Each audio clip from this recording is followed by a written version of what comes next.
Hi, friends and family, Welcome to Hope After Addiction with your hosts, Katie Comer. and Chelsea McLeod. Welcome back to Hope After Addiction. We are so happy that you have joined us today. Chelsea, how are you today? I'm good. How are you doing? I'm good. I'm doing well. Just gearing up for the holidays. I'm not sure when you're going to watch this, but if it's still in the holiday season, it's a busy season still. But if you're not, we hope you had a great holiday. Yeah, I think it'll be maybe around January, end of December or January when you might watch this. So Might be in the new year. yeah. So maybe Happy New Year, Yes. 2023. That's so crazy. Crazy. I know. Actually, somebody was writing, I serve in the kids ministry, and they were like writing out like the next couple of weeks. And he was like, 2023, he was like, I'm going to have to get used to, I'm going to have to get used to that. And me too. I always have, it takes me like through like at least February and March before I can write the next year. That's right. I know. And every year seems like it just goes faster. I know. Like, where did 2022 go? I know this is super random, but do you ever like actually revert back to your maiden name whenever you talk? Yes. Have you ever done that recently? Yes. I've done that recently, and I've been married almost 15 years.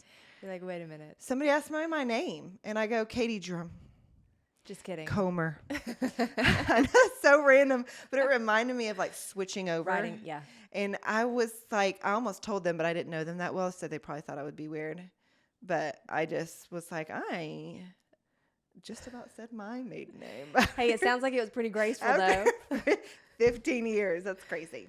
So anyway. I love that. Katie Drumcomer. Katie Drumcomer.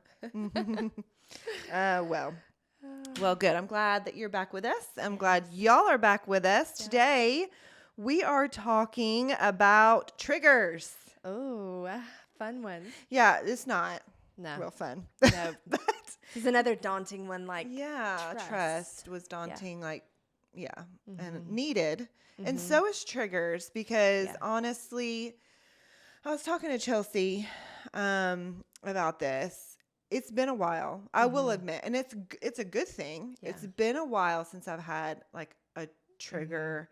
When I'm talking about triggers, if you don't know what a trigger is, surely you do, but if you don't, it's just something that reminds you of that place that y'all were in, a desperate place, if you will. They have them and we have them. They have them. That is a very important point. And we'll get to maybe some of theirs in a minute and what maybe you can do as a loved one. It's a great idea. But we have triggers that sets us to a place of desperation, going back to that dark place after somebody's been healed or redeemed from addiction. And if they do something and you're like, are you using again? And you just get that desperation. And I will admit, and I'm grateful for this, that God has kind of redeemed me from triggers. I feel like I just haven't had them in so long. Yeah. But I was talking to Adam about it. I was like, I just don't feel like I just don't have triggers anymore. And he was like, well, you might not have them, but you did. Let me tell you. Let me tell you what I did that you would get mad at me for. Yeah. And so I know that you had them too. I even remember talking to you kind of some about those in the midst of all of that. But so just kind of give you an idea of maybe some triggers that Adam reminded me. And I mean, if I really thought about it, I remembered them too. But and we actually talked about some of this in the trust. If you look back at our trust video, some of those that kind of come back, how they regain the trust. But if you go back and you're like, well, you're not doing this exactly right, that's the trigger. And so if he ever, like, for example, hid the phone, not necessarily meaning to hide it, or if I went to grab the phone and he's like, what are you doing? That's a big one. Yeah. What are you doing? Like questioning my acts. You're triggered automatically. I'm like, why are you hiding it? And then you go to that place. Yeah. That's a great example. I would say, I think one would be him napping, which is weird. That's a big one for us too. And he did the other day. And I was like, and I could feel that little bit of a trigger. And I'm like, okay. Yeah, I could see how that would be. Because that's an opiate one, or I mean, could be weed too, but there's a lot yeah. Like if he napped and stuff, I'd be like, why are you napping? Mm-hmm. When maybe he's just tired because he's had a long day. Right, right. But that could be a trigger. But that's, for sure. What are some of yours? I'll think more of mine. Some of mine, and and I mentioned one on the last one because John's drug of choice were opiates, so it would make him very hyper. Oh, yeah. But then he would crash, so the naps were a big one. But if he gets a bout of energy, excess energy, or is like real goofy or playful or like, that's a big one for me. So he had come home one night and I wanted lights replaced and it was like 10 o'clock at night. Mm-hmm. And he started replacing lights and I'm like, where'd you get this energy from? It's 10 o'clock. You're usually in bed now. Yeah. You know, and this was a couple years ago and he was like, I'm going to go take a drug test, you know, and we kind of laughed about it, and that stuff. But even the thing is, it's a connection between the conscious mind and a past painful memory. Yeah. And it literally, like, it takes you right back. Like, it just floods in. But triggers are really good, too, because they open a place that's not been healed yet, a place that needs healing. And so it's a beautiful thing when a trigger does happen and you're able to work through it and grow through it because you're like, okay, this is an area where I still feel pain, where it just takes me right back. But they're very real, and it's a mind game. I know for me, one of the biggest things, just even seeing my response, is it like disproportionate to what's just happened? Because then I can know, okay, that was a trigger. Like there's some reason that you're triggered. And there's primary triggers, which go back to childhood, but then there's secondary triggers that go back to experiences. Oh, okay. So a lot of mine, I know one of my big triggers is abandonment from my dad.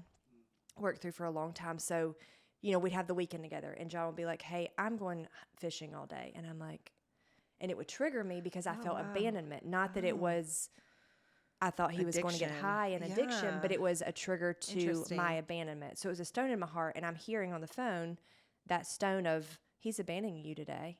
That's not it at all. He loves to hunt and fish and he needs a day. So yeah, and even just realizing, is this a secondary trigger or is this a primary trigger? Is this from my past, like of my childhood, or is this an addiction trigger? And just calling it out, and don't run from your triggers. Like that's one of the biggest things I've had to learn is dig into what I'm feeling right now. And when you say you had to learn it, is that something that you've learned like in counseling? Like you would recommend that in counseling? Big time. Yeah. Counseling, the retreats that we do, even the Stony Heart retreat, and that's what she taught. Like a lot of times with these triggers and these pains that come back that are primary, like I literally was picking up a phone and hearing, I'm going to abandon you this Saturday. You're here by yourself. And no, he just wanted to go fishing. He needed some time too.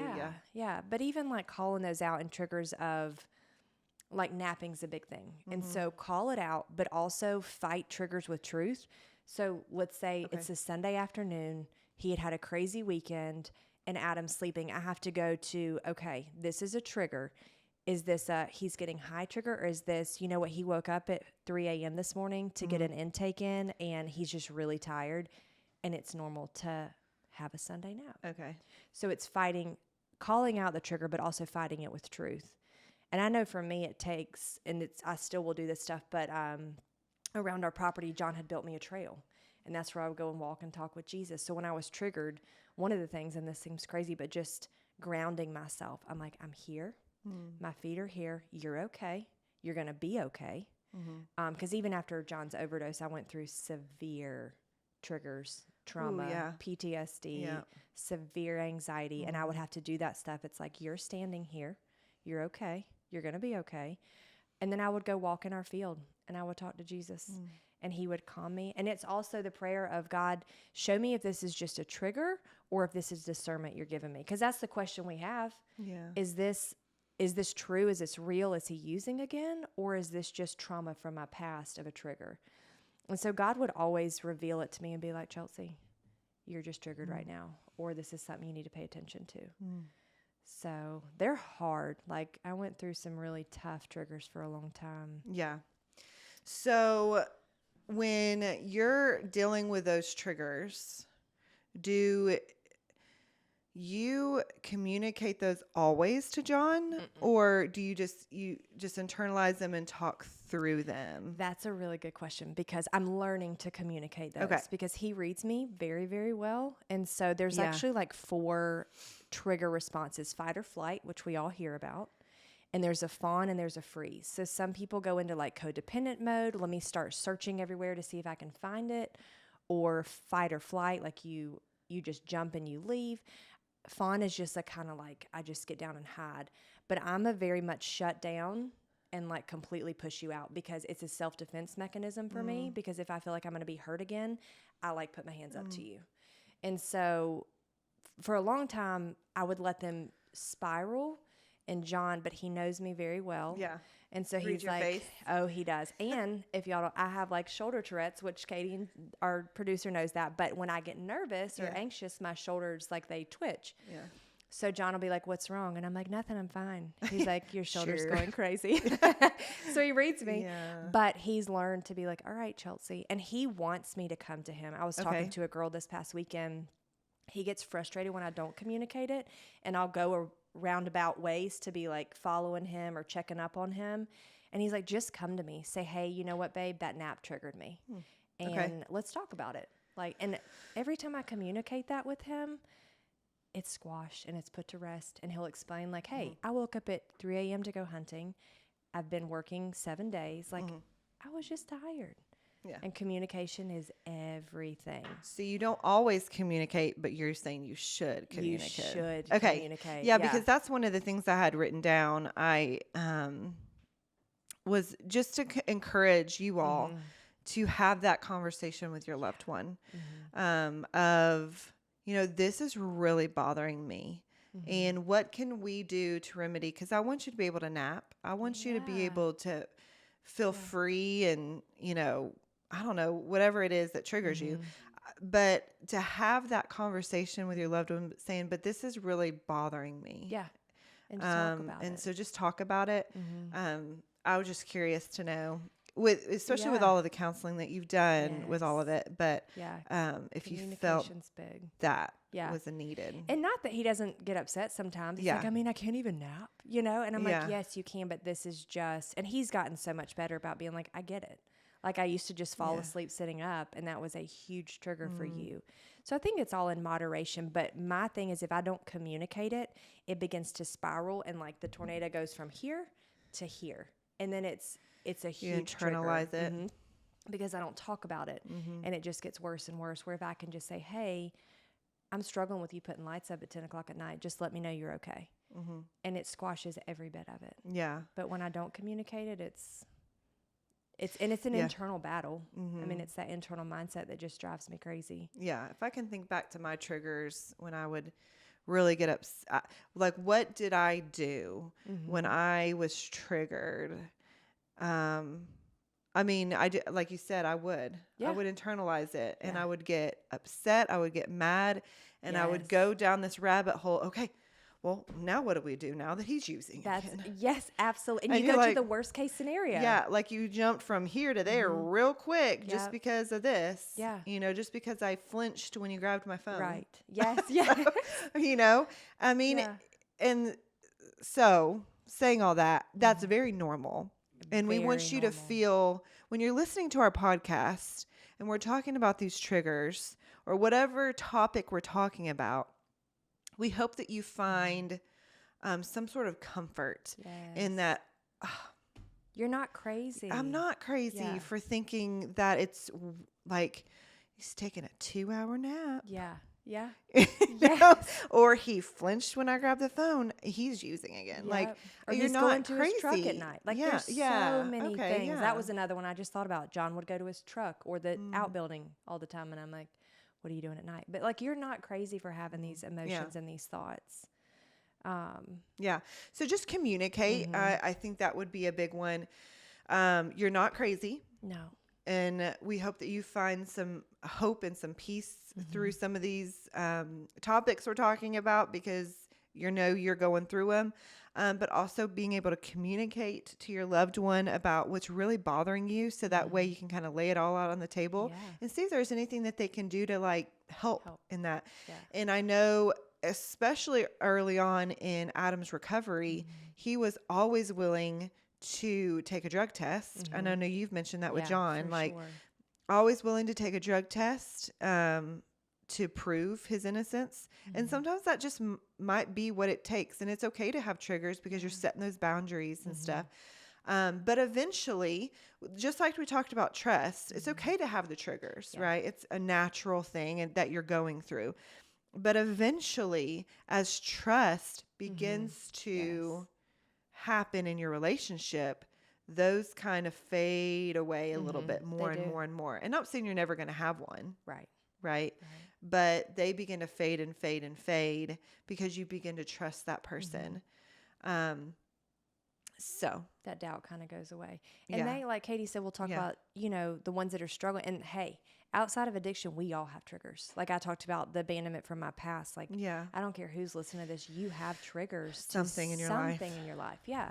And a lot of even the holiday stuff is triggering seeing a person, or if holidays were hard in your house, like you become an adult and you're like, man, why am I struggling? It's a trigger. It's an emotion that hasn't been tapped into in a long time. That's still a subconscious painful place in your heart. But guys, like anybody in addiction knows these two. It may be people they run into in public or places that they bought their past substances. And so we both have, triggers on both sides that we're both fighting through and working through to overcome them. That's so good. And not to ignore those and to face them and to work through them. And you got to walk through them in order to heal them. Yeah. And just like you have to communicate your triggers, I encourage you to have them say, hey, what's triggering you? And we talked about this during our holiday episode. What person, what people, what group, what places, just talk about some of those triggers that you can help them out, especially during the holiday season, or through whatever you're going through, just as they get out of rehab. Having that conversation of, how can I help you out so that you don't get triggered by, your addiction? And so, yes, I think it's very important to realize there's two sides that are struggling in this with the triggers. It's you, and how can you help that by communicating with your loved one? And it's their triggers, and how can you help them in that as well? So just that communication is so important. And it goes throughout the year. Like you said, we talked a lot about it for holidays, but it's throughout the year. It's true. And there's people that'll say, don't avoid your triggers. And I don't think that's a true statement, because I think that there's places that you just should never go again, or to put yourself back in a pool with sharks. Like there's just places that you shouldn't, but you also have to build that strength to know that you can overcome that trigger in the future and work past it. There's things that we can go back home for that don't trigger John the way that they used to, or don't trigger me. And some come out of the blue. It's almost like grief is, I was actually, this past summer, I think, I was back at my old salon back home, and I had gone to see the girls, but I was on the back porch, and it just like flooded me. And I was so heavy for 2 days, and I'm like, what is this? But it took me back to the place that I had fought so many battles and cried so many tears. But it was a trigger of the place, but I did it. I overcame it. I called it out, and I healed from it. And I know that like I ripped that Band-Aid off. But you're not always called to go back to those triggering places, but you will gain strength where triggers won't affect you the way that they used to. The bathroom John overdosed in. I wouldn't go back in the bathroom for a really long time. I couldn't. I can now. And I overcame that, but it wasn't. That would be hard. It took a really long time for me to be able to step foot back in that place. So triggers do get easier. They do get better. And I explained it like to a lot of my women, but I have a big scar on my hand that you can't see anymore. But I laid my hand on a kerosene heater when I was a little girl in my papa's shop, and you can't see that scar anymore. So I think triggers are kind of like that. In the beginning, they bleed a lot. They hurt a lot. But as time overcomes, you're able to, that scar kind of disappears and disappears. And one day you'll be able to watch him take a nap, like you are now, and be like, oh, he's tired. It's all right. It's just a nap. Fine. It's just a nap. That's good. But it takes time. And that scar tissue will come over, and it'll get easier and better as time goes on. So, but they're brutal. Yeah, and we all have them. So All you're of not us. alone for No. sure. Yeah. So we wanted to kind of come on here and talk about triggers and maybe just kind of help you out, make you feel not alone in that, and maybe what you can do to feel better about them. So we hope that you felt encouraged, and we hope that you join us next time. Thank you so much for joining us.